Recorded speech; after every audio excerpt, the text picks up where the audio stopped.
almarhum Presiden pertama kita, Soekarno. Beliau bilang, bercita-citalah setinggi langit, sehingga ketika engkau jatuh, engkau akan jatuh di antara bintang-bintang.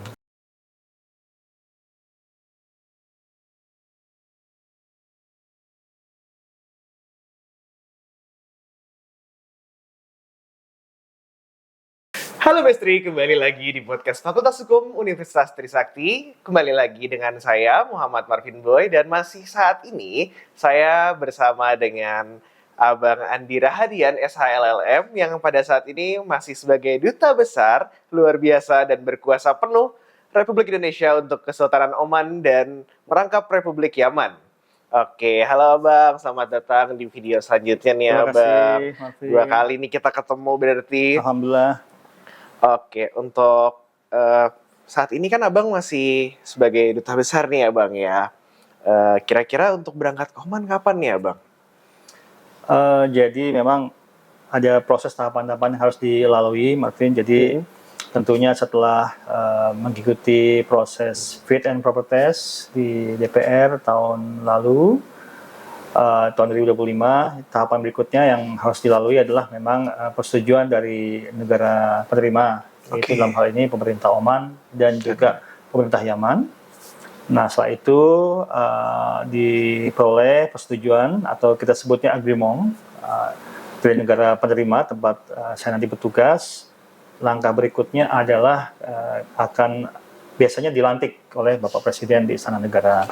Dan alhamdulillah itu sudah terlaksana. Jadi setelah dinyatakan lulus fit and proper test, kemudian sudah memperoleh persetujuan dari pemerintah Oman pada bulan Desember, dan tanggal 10 April yang lalu 2026, alhamdulillah kami sudah dilantik secara resmi oleh Bapak Presiden Prabowo sebagai Duta Besar luar biasa dan berkuasa penuh Republik Indonesia untuk Kesultanan Oman dan Republik Yaman. Dan setelah itu tahapan berikutnya adalah mempersiapkan diri, ya seperti yang teknisnya ya paspor, kemudian visa, dan kami juga biasanya dibekali yang kita sebut dengan surat-surat kepercayaan atau letter of credentials yang nantinya akan diserahkan kepada kepala negara tempat nanti kami bertugas. Nah, itu proses itu kami perkirakan ya mungkin insya Allah sampai bulan Juli itu sudah siap semua, sehingga diharapkan sebelum 17 Agustus tahun 2026 insya Allah kami sudah bertugas di Muscat di ibu kota Oman. Wah, demikian. Berarti hitungannya singkat juga ya Bang ya untuk persiapan dari pada saat dilantik, bahkan sebelum itu proper test, dilantik sampai persiapan untuk visa, paspor dan lain-lain, berarti dalam waktu singkat banget tuh Bang. Betul. Ditambah lagi masih ada persiapan, misalnya barang yang mungkin akan perlu dikirim ke sana. Ada barang-barang promosi pariwisata misalnya. Berarti serba sibuk nih ya Bang ya belakangan ini ya. Siapkan. Insya Allah mohon doanya ya. Iya Bang, pasti semuanya. Kita doakan. Mungkin terima kasih juga Bang sudah bisa menyempatkan waktu untuk datang ke podcast Fakultas Hukum Universitas Trisakti ini, walaupun sibuk banget kan pastinya untuk menyiapkan segala macamnya. Tapi sebelum Abang bekerja dan berprofesi sekarang sebagai Duta Besar, kira-kira sebelumnya Abang bergerak di bidang apa tuh Bang? Jadi Marvin, tadi ya saya memang sudah lama sejak SMA ingin bercita-cita sebagai diplomat, dan alhamdulillah dengan ridho Allah saya masuk ke Kementerian Luar Negeri, dulu namanya Departemen Luar Negeri, itu tahun 1994 sebagai PNS, dan kami juga sempat ditugaskan di beberapa negara termasuk di Afrika, di Amerika, dan di Australia.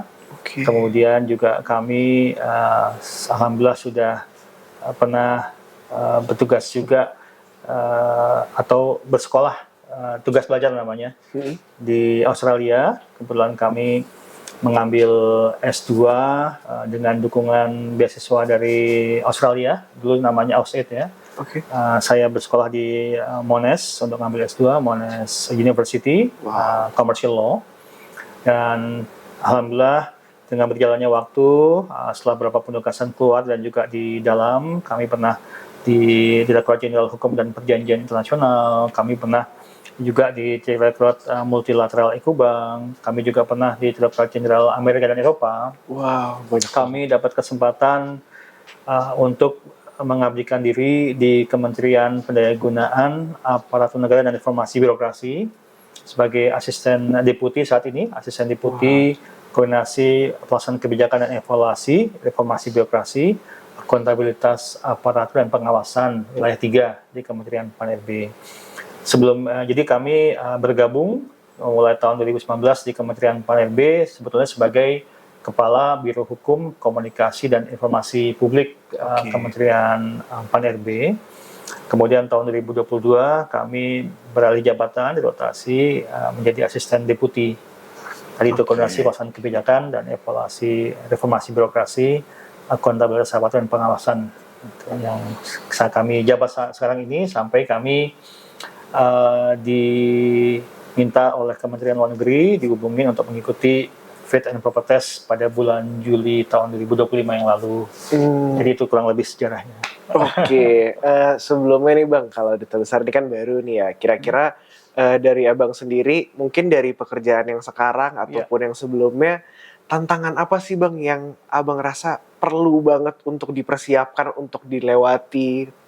Kira-kira apa tuh Bang tantangannya? Iya, jadi yang tadi saya sampaikan mungkin di episode sebelumnya juga ya. Jadi memang kalau kita mungkin bekerja atau mungkin kalau teman-teman yang sedang kuliah, itu kalau saya motonya adalah apa yang pernah disampaikan oleh almarhum Presiden pertama kita, Soekarno. Beliau bilang, bercita-citalah setinggi langit sehingga ketika engkau akan jatuh di antara bintang-bintang. Jadi beliau mengingatkan agar kita harus tetap bercita-cita setinggi langit gitu ya.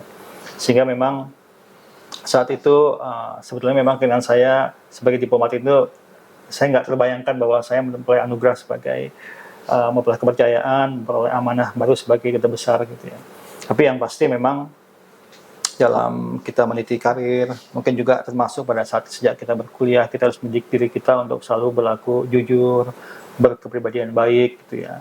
Mungkin kalau saya rumuskan itu mungkin kalimatnya adalah baik menjadi orang penting, tapi lebih penting menjadi orang baik gitu ya.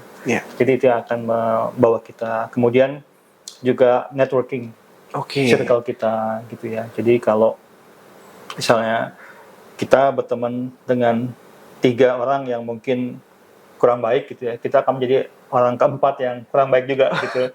Kalau kita berteman dengan orang baik ya 3 orang, nah kita menjadi orang baik yang keempat gitu. Biasanya begitu. Jadi kita circle dan juga kita harus tough gitu ya. Kita kalau zaman dulu itu kan kita mungkin merasakan ya bagaimana kita tidak, pada saat saya berkuliah belum ada handphone, kan, belum ada WhatsApp.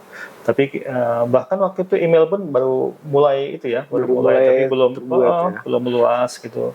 Itu kita bahkan sanggup kita bisa melakukan appointment gitu ya, kita janjian sama teman tuh bisa lancar gitu ya tanpa mau. Tapi sekarang malah kebalikannya kan, dengan ada handphone malah kita agak kesulitan untuk memenuhi janji gitu ya. Betul. Dan yang penting kita tetap tough. Jadi istilahnya apa tuh ya?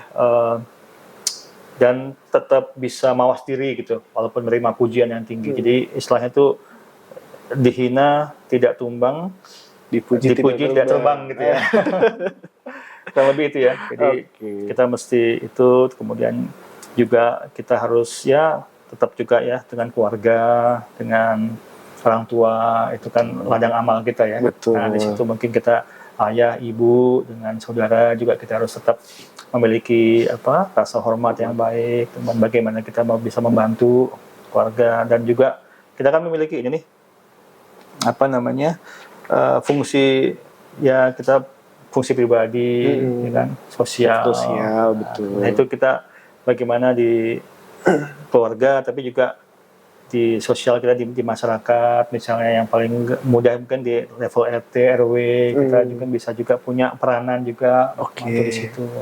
Jadi berusaha balance lah ya untuk semuanya, mungkin gitu ya Mas. Iya, berarti akademi, sosialisasi dan juga pemilihan Betul. pertemanan juga sangat penting banget ya Bang ya Betul, untuk betul. tantangan pada saat ini Betul. kayak gitu ya. Betul. Oke. Dan juga sekarang ini saya kan bekerja tadi yang saya sebutkan lebih kepada bagaimana melihat instansi pemerintah itu implementasi reformasi birokrasinya, kemudian bagaimana akuntabilitas kinerjanya, kita melihat dari bagaimana dia merencanakan sesuatu, bagaimana melaporkannya, bagaimana, kemudian bagaimana melakukan monitoring dan evaluasi secara internal, Iya. kemudian bagaimana mereka melakukan pengukuran, gitu. Kemudian juga untuk aspek pengawasannya kita melihat bagaimana integritasnya SDM di instansi pemerintah dalam melaksanakan tugas-tugasnya dengan baik. Jadi hal itu yang sekarang kami coba tekankan, kami selalu gaungkan, bersinergi dengan kementerian, lembaga, dan juga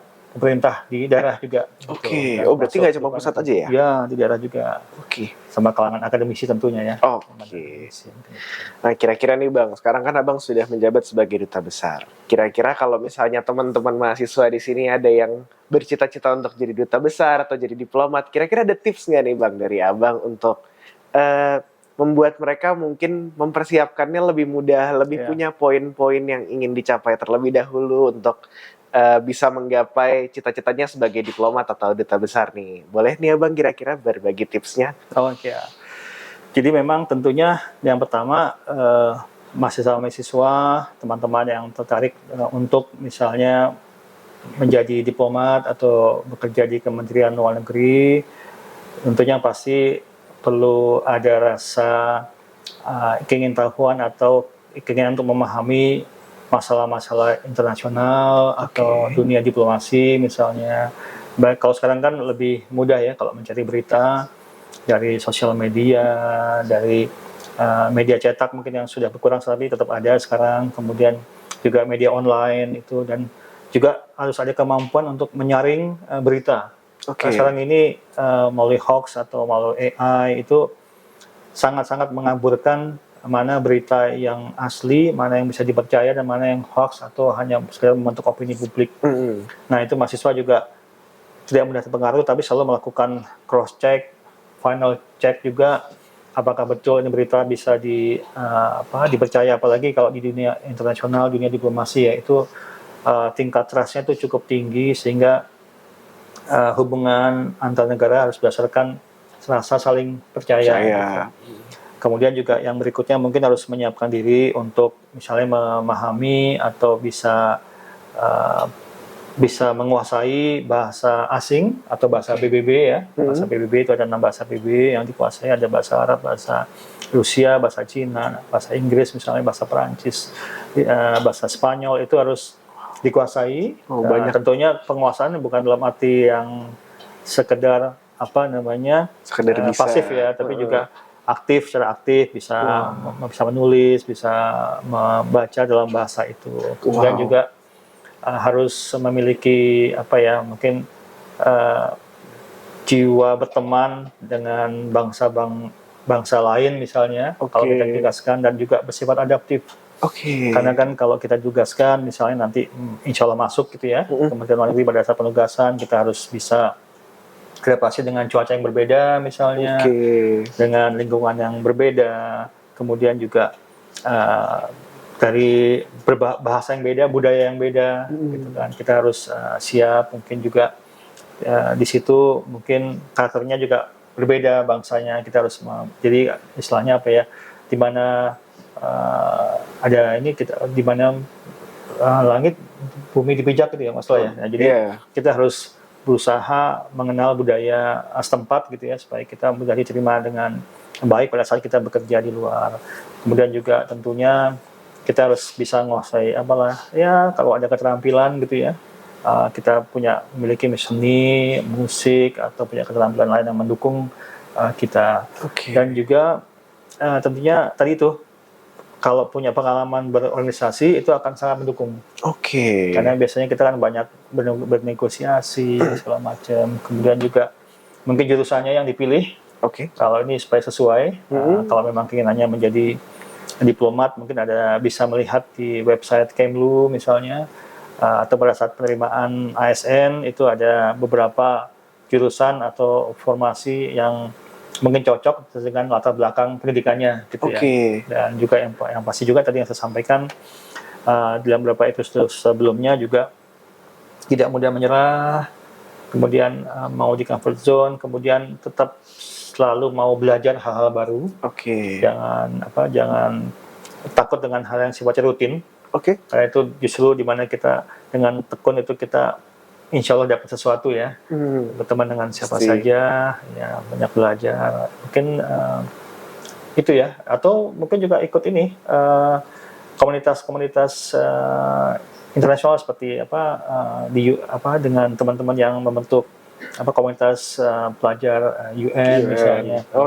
Ya, atau komunitas bahasa asing gitu misalnya, itu bisa sangat mendukung sih. Teman-teman berarti harus siap-siap tuh untuk tipsnya udah dikasih nih sama Abang Andi. Kira-kira masih nggak kepengen? Harusnya jangan nyerah sih. Berarti tadi dari teman-teman harus siap banget untuk bisa belajar lebih giat, untuk bisa lebih adaptif, harus bisa cari tahu juga informasi-informasi dan juga selektif tentang informasi yang ada, karena di internasional pastinya banyak banget ya Bang ya berita yang mulai dari yang hoax sampai yang asli tuh sangat banyak tersebar dan juga harus kita seleksi ya. Betul.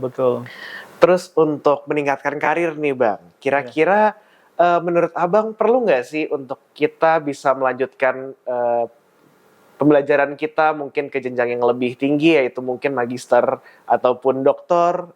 Dari Abang gimana nih? Karena kita kan di Fakultas Hukum sudah ada program magister maupun dokter, dan bahkan magister kita sudah berakreditasi unggul juga gitu Bang. Kira-kira menurut Abang itu diperlukan nggak? Tentunya Marvin. Jadi memang kalau untuk pembelajaran dan peningkatan kualitas diri itu sangat-sangat bagus ya. Jadi istilahnya itu kalau Anda merasa sesuatu yang kurang, itu ya bisa diperbaiki, disempurnakan. Jadi sebelum Anda memperbaiki dunia, perbaiki dulu diri sendiri gitu ya. Jadi kalau kita merasakan kita lulus S1 dan kita ingin bekerja di suatu jabatan atau posisi yang memang kita merasakan perlu spesialisasi keahlian, ya memang mengambil program magister atau doktoral itu akan sangat baik, terutama untuk peneliti, dosen misalnya. S3 memang sangat-sangat diperlukan, sehingga kita bisa tahu betul bagaimana kita bisa menghasilkan suatu karya ilmiah misalnya, atau suatu hal yang bermanfaat untuk nanti tempat kita bertugas ya. Saya sarankan, karena saya sendiri juga sudah mengambil S2, jadi itu sangat-sangat membantu kita, terutama juga bagaimana kita melihat masalah gitu ya. Dan bagaimana kita bisa merumuskan opsi penyelesaian masalah yang kita hadapi berdasarkan tentunya background, cara kita ajarkan pada saat kita mengambil S2 atau S1 atau S3 misalnya. Itu sangat-sangat bermanfaat. Jadi saya sarankan memang kalau ada kesempatan untuk mengambil program magister di bidang apapun, termasuk di bidang hukum, atau mengambil program doktoral, terutama setelah kita mengetahui bahwa universitasnya sudah dapat akreditasi unggul, ya saya menyarankan juga sih kalau untuk bisa mengambil, karena itu akan sangat-sangat bermanfaat. Ilmunya bermanfaat, dan yang juga yang penting adalah circle-nya. Jadi pada saat kita mengambil S2, S3 kan kita juga bertemu dengan teman-teman lain yang mungkin dengan memiliki latar belakang yang berbeda ya. Nanti akan bisa bermanfaat nantinya. Mungkin dia bekerja di dunia yang berbeda dengan kita, nanti kita bisa punya link juga gitu. Berarti pada dasarnya nggak cuma dari segi akademis, tapi juga sosialisasi juga nih, berarti ya Bang ya. Mungkin selanjutnya aku mau tanya, kira-kira Abang punya nggak nih pesan-pesan buat adik-adik mahasiswa Fakultas Hukum Universitas Trisakti, ataupun mungkin juga mahasiswa-mahasiswa yang lain, yang baik itu sarjana ataupun magister maupun doktoral, kira-kira ada nggak nih Bang? Jadi untuk adik-adik yang mungkin ingin melanjutkan ya program ke magister dan doktoral, itu memang saya pribadi bisa melihat dulu program yang mungkin cocok. Kadang-kadang kalau kita ingin melamar katakanlah sebagai ASN atau pegawai negeri sipil misalnya atau sekarang PPPK, biasanya disyaratkan formasinya. Jadi kita bisa lihat dulu bidang apa yang memang cocok, misalnya yang sifatnya linear gitu ya. Misalnya kalau saya kan alhamdulillah linear di SH dan LLM gitu ya. Mungkin nanti lihat apakah lebih bagus linear atau mungkin bisa berbeda bidang studi gitu. Nah, itu bisa jadi catatan. Kemudian juga tentunya reputasi dari sekolahnya yang tempat nanti atau universitasnya, tempat nanti kita akan mengambil S2 atau S3, program doktoral atau program magister itu tentunya harus dicek betul bahwa itu memang cukup bagus akreditasinya, nanti kita bisa bermanfaat, dan memang yang penting adalah memang diakui dan terdaftar dengan baik gitu ya di Kemendikti misalnya. Ya, jadi itu memang disarankan. Kemudian juga sejak awal kita sudah punya gambaran kita nih 5 tahun, 10 tahun ke depan nih ingin jadi apa sih yang di target kita gitu yang tadi saya sampaikan. Jadi bercita-citalah setinggi langit sehingga ketika engkau jatuh akan jatuh dan bintang-bintang gitu ya. Jadi kita aim high gitu. Jadi kita berusaha setinggi mungkin cita-cita kita. Kita berusaha melengkapi, membekali diri kita. Jadi kita nantinya siap untuk menghadapi apapun sambil kita melatih diri kita untuk semakin bisa adaptif gitu. Kita bisa mudah menyesuaikan diri dengan lingkungan baru, dengan teman-teman baru, dengan pekerjaan baru, dengan posisi baru gitu ya. Kemudian juga kita harus bisa mengambil manfaat dari setiap pertemuan atau setiap posisi yang kita miliki atau setiap kegiatan yang kita hadiri. Jadi kita belajar bukan hanya di kelas gitu ya, tapi kita belajar dari orang yang kita temui di luar, belajar dengan teman-teman yang bertemu di suatu event gitu ya, kegiatan. Ini saya juga bisa belajar dari Marvin misalnya, bagaimana menjadi host yang baik gitu ya. Banyak pelajaran gitu ya, bisa diambil dari setiap pertemuan dan kegiatan yang kita hadiri. Berarti nggak cuma di kelas tapi pengalaman juga ya Bang ya. Dan pengalaman teman-teman mahasiswa kalau misalnya memang ingin untuk mengembangkan ilmu yang lebih, jangan lupa di Universitas Trisakti sudah ada di Fakultas Hukum ada magister untuk kalian bisa ambil S2 dan juga doktoral untuk bisa kalian ambil S3. Oke teman-teman, berikut adalah podcast kita hari ini dan kita akan berlanjut di sesi yang selanjutnya masih bersama dengan Abang Andi Rahadian SHLLM. Oke semuanya, sampai jumpa di podcast Fakultas Hukum Universitas Trisakti yang berikutnya.